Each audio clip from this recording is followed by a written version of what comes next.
మనమందరము స్తుతి గానము చేయుటయే మంచిది. దేవునికి స్తోత్రము గానము చేయుటయే మంచిది.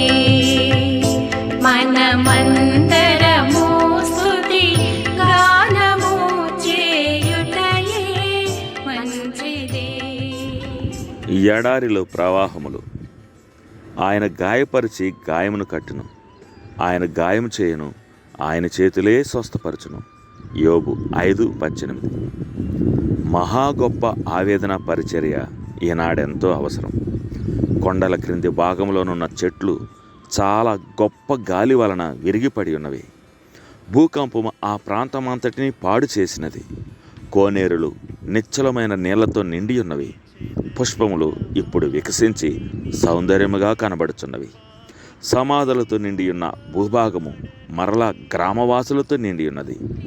గుడి గంట శబ్దము మరలా పైకి లేచి దేవుని ప్రసన్నతకు సాక్షిగా నిలవబడి ఉన్నది. భూకంపం ద్వారా దేవుడే ఆ భూమిని త్రవ్వి నాగటి చాలన చేసి ఉన్నాడు. కొండ చర్యలు పెళ్లగింపబడినను దేవుని హస్తములు వాటిని బాగు చేసి అక్కడ నెమ్మది, ఆనందము, ప్రయోజనము నెలకొల్పెను. ఆయన శాంతి సమాధానములు అక్కడ స్పష్టముగా కనబడనారంభించెను. అక్కడ నుండియే పిల్లయేరులు ప్రారంభమై రాను రాను పెద్ద నదులుగా అనేక ప్రాంతములను తడిపి సాగు చేసి ప్రజలకు ఫలమునిచ్చు సాధనములుగా తయారయ్యను. దేవుడు కొండలను పెకలించి రాళ్లను పగులుగొట్టెను. దాని నుండియే సస్య సంపదలు తయారయ్యను. పర్వతములను సాగు చేసిన దేవుడు పంటను పండించి తీరును.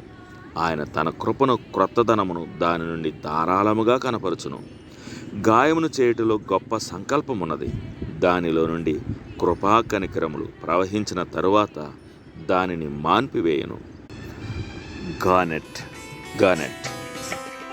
గుండె చెదరిన వారిని బాగు చేయువాడని, గుండె చెదరిన వారిని బాగు చేయువాడని, వారి గాయములన్నీయు కట్టుచున్నవాడని, వారి గాయములన్నీయు కట్టుచున్నవాడని.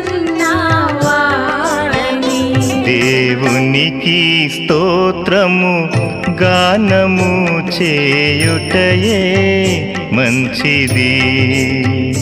మనమందరము స్తుతి గానము చేయుటయే మంచిది.